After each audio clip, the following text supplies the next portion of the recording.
This video is going to show us the process for getting our game res into Substance Painter, baking our mesh maps, doing, applying our materials to specific parts of our object, doing some texture storytelling like dirt and blood splatter, and then finally exporting all of those textures for use in Character Creator in the video after this one.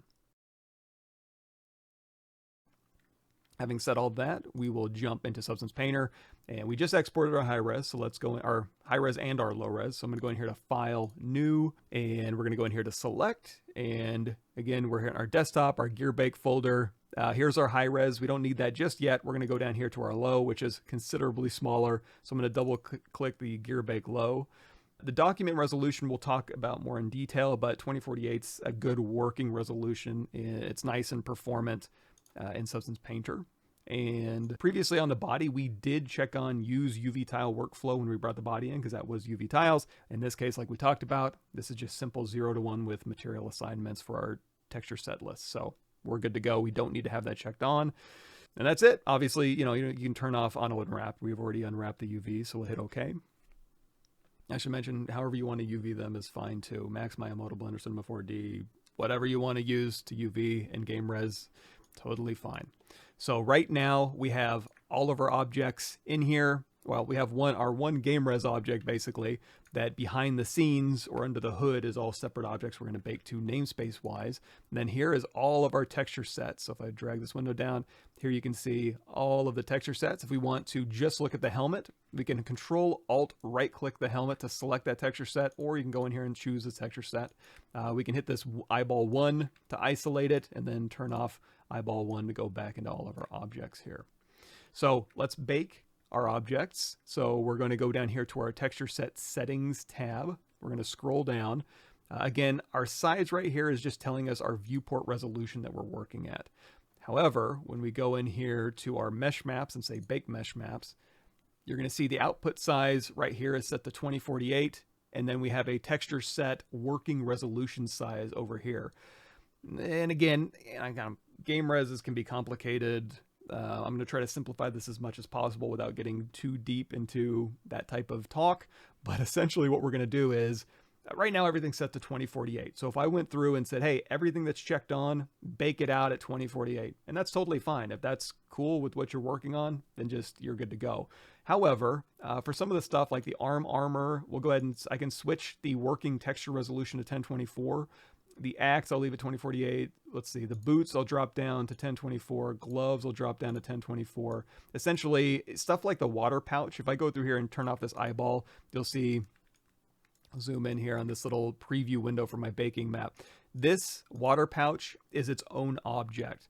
Now, you may be asking, well, why don't you just make it part of the pants? So in Character Creator, what we're going to end up doing is having the ability to save off components of this object into its own file. So if I ever want to go through and make variants of these goblins, make an entire goblin army, and I want to reuse the pants and reuse the shirt for multiple of them, or make a completely different character and apply these pants to that character, I can do that. In the case of this water pouch, I might want that as just an accessory. Maybe I want to have 3 water pouches on a single character.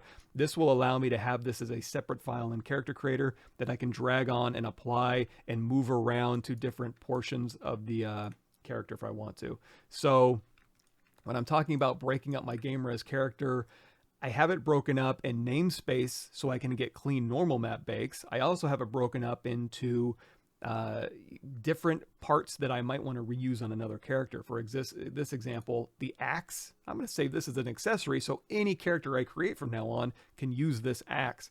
Same thing with the backpack, same thing with the boots. I can use these across multiple characters. So in this instance, a 2048 for just this little pouch is a little overkill. I can get plenty of texture resolution by having this at 1024. On the flip side, if I'm going to do a lot of cinematic renders, or really up close renders of that helmet that isn't separated out, and I want to give it a little more texture resolution to hold up, I can switch this to 4096. Now, to be very clear, I'm only using this as a guide to how I want to split these up when I go to bake. Because if I change these right now, these are, again, just our working resolutions in Substance Painter. You can paint scratches that are 2048 or 1024 and 4096. It'll apply it and you can preview it in your viewport. And not to confuse things, but even if your working resolution is 2048 and later on, right before your export, you're like, you know what? All those brush strokes I made, I want to export those as 4096. You can totally do that too later on. But what I'm using this for right now is an organizational tool to go through and change my common output size setting. So for example, let's go back up here to the top. The arm armor, the boots, the gloves, let's keep scrolling down. The helmet cloth doesn't need to be that big. We'll just say it's 1024. Loincloth can be 1024. Pants and shirt, I'll leave at 2048. Shoulder pad, I'll leave, and then water pouch. So all of these small objects, I'm going to put at 1024. My large objects and or special objects, I'll put at 4096, and then everything else I'll keep at 2048. Now, this, again, is just organizational for us. It's not going to tell Substance Painter to bake those out. Right now, it is set up to say, hey, all of these are checked on. It will bake out all of those at 2048. So what I'm going to do is I'm going to go and turn off everything except for my 1024 file. So we'll just start with that. So again, make sure all of my 1024 options are checked on, and we're going to turn off our 2048 and our 4096s.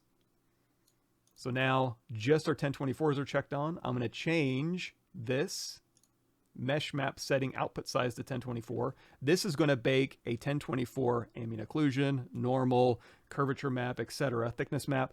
All of those maps right here that are checked on, it's going to bake those at 1024 for these checked on items. So there is a few things we need to change. Number one, we're going to go in here and plug in our high res. So here's our Gearbake High FBX. Load that up. And you're going to see you're going to have a cage file on here. It's the max frontal distance and max rear distance. It's a visual representation of that. So if for some reason, let's say your max frontal distance is in here and you're seeing a lot of red poke through this blue, that's going to give you a normal map error. It's going to kind of be a flat normal, right, where those red parts are showing through. All you need to do is go in here to max frontal distance and just crank that up until all of that red disappears. I mean, you can just leave this at the default 0.01 and it'll probably be fine, but that's just what you can change there. Another thing we need to change, again, we're in common settings right here. We're going to scroll down. We're going to say match. Instead of always, we'll say by mesh name. This will allow us to bake, again, if I go down here to matching by name tab down here, and this will give you an error too. It'll pop in. You can even filter it down to unmatched ones, but it'll give you a little warning sign in here. If you had a name in here that was like loincloths low and then loincloth high, it would be like, hey, these names aren't the same. Go back to your source and change it, re-import it. If you do need to do that and it's on the low res, well, if it's on the high res, you can just select the high res, hit this little minus sign, bring back in your high res. If you do make a change to your low res, you can go in here to edit project configuration, reselect your file, and then just bring that back in if you want to. And that you could even do that after you've already textured your object and you want to change your UVs around. Again, that's a different way. You can go in here again to edit, edit project configuration, select your updated low res with your new UVs, and it will go through, change your UVs, reapply your brush strokes, make sure everything's all set up and correct. So just a really flexible system. I love it. So again, in our common settings, we've switched it to match by mesh name, so we get nice, clean, normal bakes. And then in our ID map, this is another important one, change it from color source material color to vertex color. In ZBrush poly paint, you paint on the verts. That's actually vertex color. When we export our high-res FBX, all of that poly paint vertex color information is going to be baked to our ID map, and we can use that for easy mask selection. And I think that's it. So back here, again, we're just baking out our 1024 objects. Oh, and I should also mention ambient occlusion. I'm going to leave this to self-occlusion always because we do want nice clean bakes for our normal map, so we're not baking things together. But for ambient occlusion, if the things are close to each other, I do want to go ahead and have the ambient occlusion be around objects that are on each other and next to each other. So we'll keep that as always. So back here, again, I think we're good to go. All of our names are correct. So I'm going to say bake selected textures for our 1024s.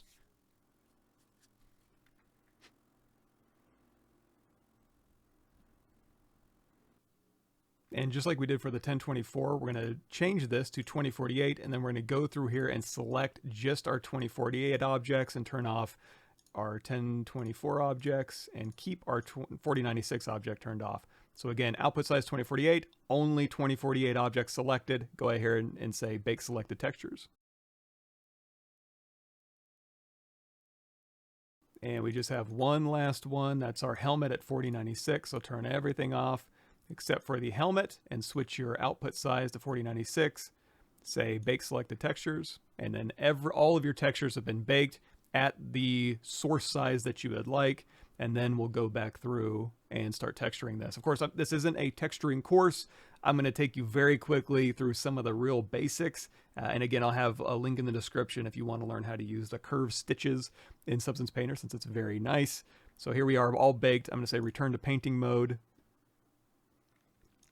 Everything is nicely baked out to our object. There's no baking errors. If we go in here and look, all of these are really nice and clean. All of our normal maps are really clean. All of our ambient occlusion maps, however, around the buttons in here, even though those are separate objects, they still have a nice ambient occlusion around them. So everything's looking really good. And again, our material assignments here are our texture sets. So if I want to start texturing something, I can Control-Alt, right-click, for example, the helmet. We can go through here, Control-Alt, right-click the helmet, or just go in here and select that texture set. Go in here to layers. You can go through here. It starts out with just materials, so I can just drag on search for metal. There we go. So just grab one of these iron raw, for example. We can drag this over, and that'll texture my object as iron raw.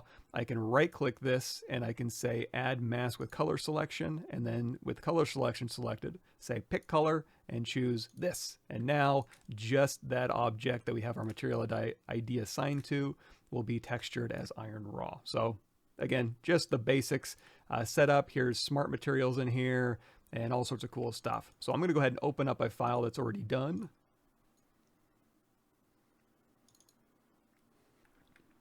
So this file has already been textured.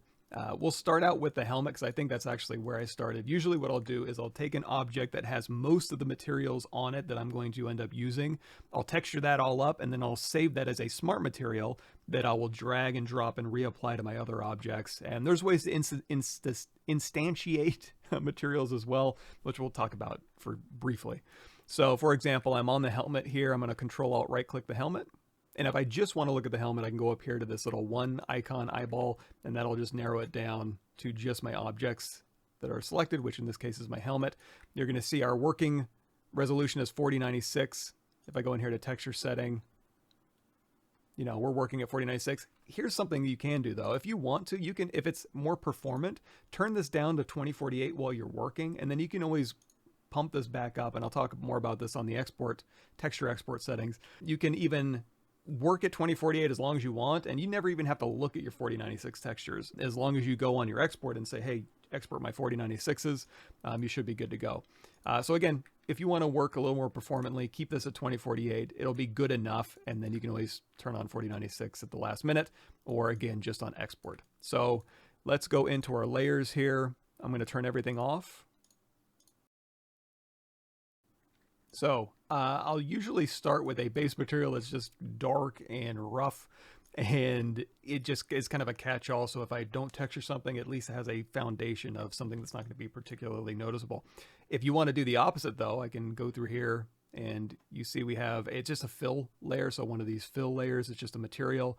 Here's all the material settings for this object. If I go through here and say choose a hot pink, or choose a color that's not going to be used in your object, that will be a really obvious indication that as you're texturing through, you've missed something and you need to go back and texture it. But like I said, I'll usually keep this pretty innocuous and just say I have a base layer sitting at the bottom.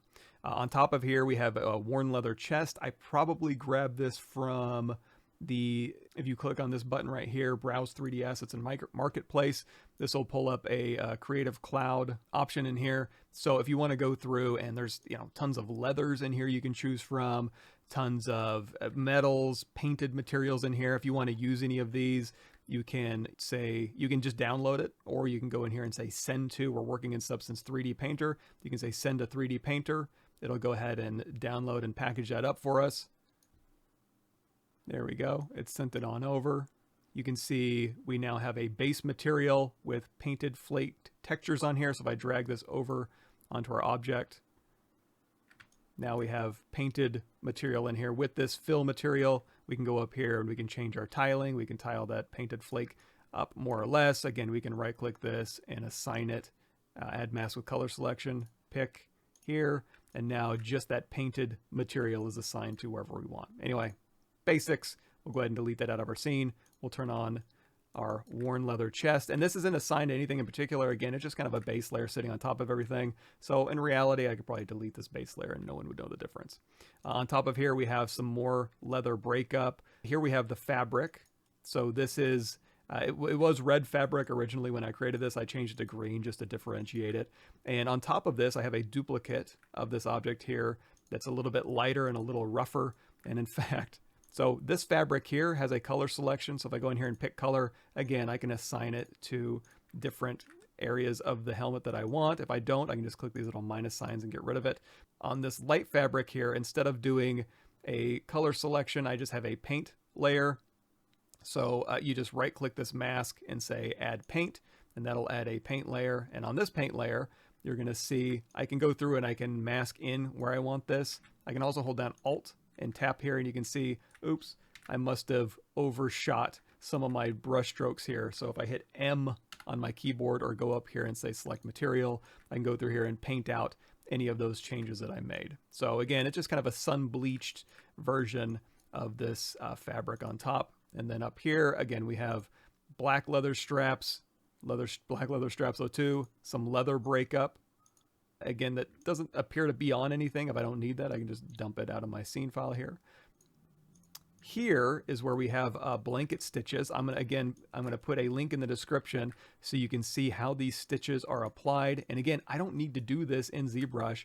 I can just go through here and have stitches put on after the fact just for my texture. Very non-destructive, works really well. We're gonna go in here, we'll turn on axe blade, metal here, stained steel applied, just a rusty dark metal applied to different areas that have been changed, bronze armor applied to different parts of the thing.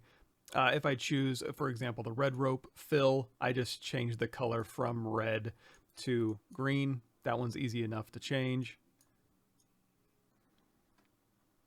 And then on this color breakup here, this is where I go through and just kind of break up the color on the metal and on the ropes. Sometimes I'll do a different color breakup depending on the object type, but on this color breakup, it's not a fill layer. So again, a fill layer is just a layer that's going to have material properties that you can change and then mask where it goes.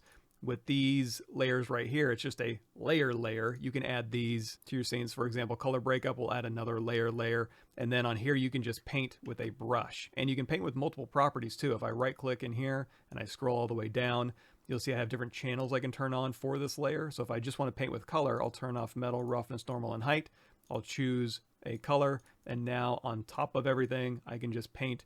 Here's red color, and you can see as I'm painting across the different material properties, when I'm painting in the metal, it's turning to metallic color. As I'm painting on the rope, it's changing to, a fabric red color, because I'm not painting any other properties, I'm just painting color. Now, if I do go through here and turn on everything, and now I'm painting a base color that has 0 metallic, as I paint on this layer, now it's going to overwrite the metallic of the object and any other material properties. And in fact, if I go through here, like material, you can choose, here's just the base color, here's just the roughness, here's just the metallic. You can see what you're doing in every channel, and you can hit M on your keyboard or go up here to material and turn all that back on. So that's a layer, paintable layer, basically. We'll go ahead and delete that out of our scene. So again, just a little bit of color breakup here. The roughness breakup, again, if you want to see that roughness, you can go through here. And here's the roughness of my object. And then I just did a little, it's a fill layer with a grunge plate put in here. So if I go over here to these alphas and say, oops, sorry, the textures, and type in grunge, here's a bunch of grunge textures. Just an easy way to kind of break up a surface. And with this fill layer selected, if I scroll down, you're going to see I don't have color, metal, normal, or height turned on, just roughness is turned on. So this fill layer just has roughness information. And in fact, if I change this down to roughness, it's automatically set to overlay. I can dial up 100% of that roughness breakup, or I can just kind of put in just a little bit of roughness breakup from this grunge material onto my object. Again, do whatever feels right for you. Here's dirt. So here's a dirt material light. Here's a dirt material dark. For the dirt material, I just have it on a paint layer. So if I alt tap the mask, you can see as I'm using this paint layer and updating it, I can paint out with a black color. I can tap X on my keyboard to select white. I can go through here and paint dirt that way. I can also go in here, let's X out of that grunge search. We'll go back to our brush. I'll choose a, say, Dirt 2 brush, and I'll hold down Control and right click to make that smaller. So with our dirt brush selected, I can go through here and just paint dirt on. Of course, I probably want to hit M on my keyboard, so while I'm painting in dirt, I can see it update. Now, instead of painting in dirt, which is what I've done here, you can right click a mask and say add a generator. So with that generator selected, you can go in here and choose like a dirt generator. And that'll go through, if I scroll down, you'll see world space, normal, and position, and curvature, and ambient occlusion. It's using all of these maps. If I alt tap this mask here where it's creating it, it's using all of these maps, and I'll scroll back up and do a dirt level. So with a very low dirt level, it's putting the dirt in all the recessed areas where your ambient occlusion collects, and your curvature map has deep areas as opposed to edge areas. So I can use this to dial in like kind of a automatic dirt level generator. If I hit M on my keyboard, you can see this dirt kind of being layered over time based on the amount of dirt level I have. And there's more options in here, so you can crank up the grunge amount or make the grunge amount less, and grunge scale and micro details, all sorts of things you can use in order to fine tune this grunge thing. And then on top of this, you can go through and clean this up with another paint layer. So if you like this as a base, and then you want to tap X on your keyboard, and then you want to go through here and like maybe paint out some of the generator dirt, you can just add a paint layer on top of it and go through and clean that up. Again, I just opted for having just a paint layer to paint in dirt where I needed it, but I'll leave that up to you. Of course, here we have blood splatter on here and another paint layer. If I want to, for example, I'll choose my brush here, and we'll choose a basic hard brush. So we can, again, if we want to tap X on our keyboard, I can literally just paint in this blood material onto my object. Of course, I can also go in here to my alphas and do a search for paint, and we'll do a big old handprint. So I'm going to hold down Control and right click to make this hand bigger, and then Control and left click to change the angle. And then again with the blood, let's switch back to base color here. With this blood material selected and we're painting in the alpha, we can just kind of tap on here, and that'll go ahead and put a big old bloody handprint. And if we ever decide, you know what, I need to make a change to that bloody handprint material, no problem. Just go select that material. We can go through here. We can make it, a little redder, maybe make it a little metallic if we want, and go through here roughness. We can make it a little shinier, so it's a little fresher blood splatter print. So that way we can go through here again. I don't know if these come with painter or not, but there's some splatter in here as well. We'll just go back to the paint here, and we'll swap out our alpha. So now we'll have a little bit of blood splatter. And again, if you want to hold down Alt, you can see exactly what we're painting in. We'll put a little splatter back here, and then M to go back to our material. So here's some blood splatter from that. And then oil, this fill layer again just has roughness turned on. I'll go through, and it's kind of a low roughness, and I'll just go through and kind of paint where oily fingers might be on something, or in machinery where you might oil an area, put oil in an area so that it's more lubricated, and then just do a little bit of texture visual storytelling. This last one here is color adjust. So I'm going to go ahead and turn everything back on. We'll say show all. And this one's interesting. This is a way to instantiate a material. So for instance, what I could do, and we talked about this creating a smart material for our goblin body in one of the previous videos, I could shift select all of these, hit Control F and put all of these into a folder, or sorry, Control G in this program to put all of this into a folder. I can name this folder Goblin Gear. And again, we're just on the helmet material. This is all we're working on.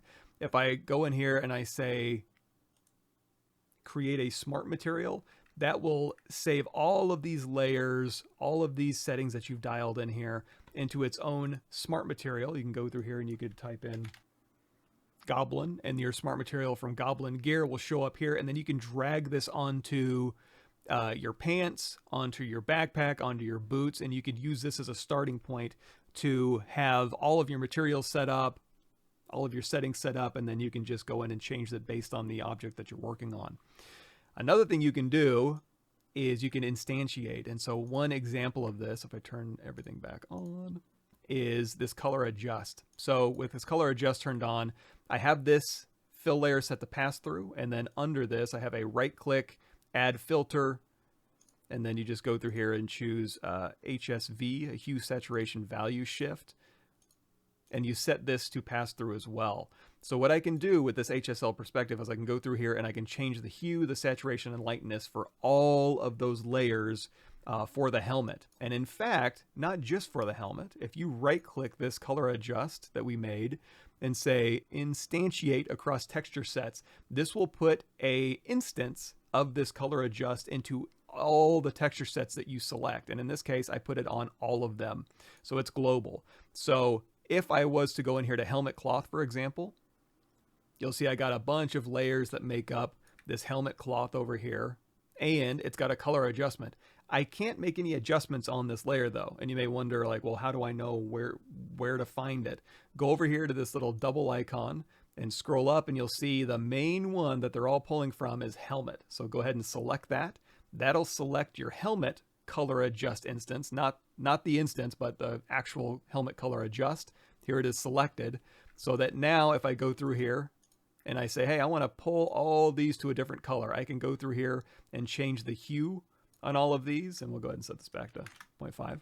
I can change the saturation if I want to desaturate everything. Here we just made everything in our scene black and white, or we can over crank the saturation here, make it more cartoony, a little more, I don't know, Ninja Turtle-y. So again, you can go through here and instantiate a layer. And if I was smarter, I probably would have instantiated, you know, the metal materials that are the same, the cloth materials I could have instantiated. So if I change one cloth material, it'll go through and change all my cloth materials. It's kind of up to you, but that's just a way to instantiate. And in this case, do a color adjust that does a pass through, so that not only does it adjust the colors for the entire layer stack for that object, it's instantiated, so you can do it across every object and all of its layers all at once. So again, we'll just dial in some saturation here. And that is the basic texturing setup for our entire object. Now there's just one step left that we need to do, and that's export our textures. So again, here's all of our texture sets set up. Just to keep things easy, I went through all of these. I mean, I kept from when we went through and baked, I kept all these at 1024. That's under the texture set settings here. Our working size, 1024, 2048, 4096. Even the shoulder pads at 4096. I can probably drop that down to 2048. It's fine. So basically, you can go through and set these up to whatever texture set size, working size you want, so that when we go in here to File, Export Textures, you'll see I want to export all of these with their appropriate textures. So they're all checked on. I don't need to have any checked off. And under global settings, I have it set to based on each texture set size. So, or you could say, hey, I don't care about that. I want to export everything as a 2048. That's where you would go and choose this.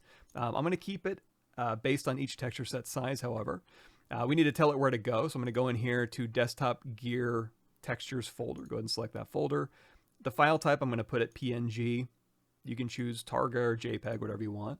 If you did want to, again, have the working resolution at 2048 or whatever, and then you can go in here after the fact on helmet, for example, you could go in here and switch that size out to, oh, I didn't even realize it. I left the helmet at 2048. That was our working size, but we did bake at 4096, and I do want to export that at 4096. I can go in here to edit, and I can say, hey, bake that out at 4096, please.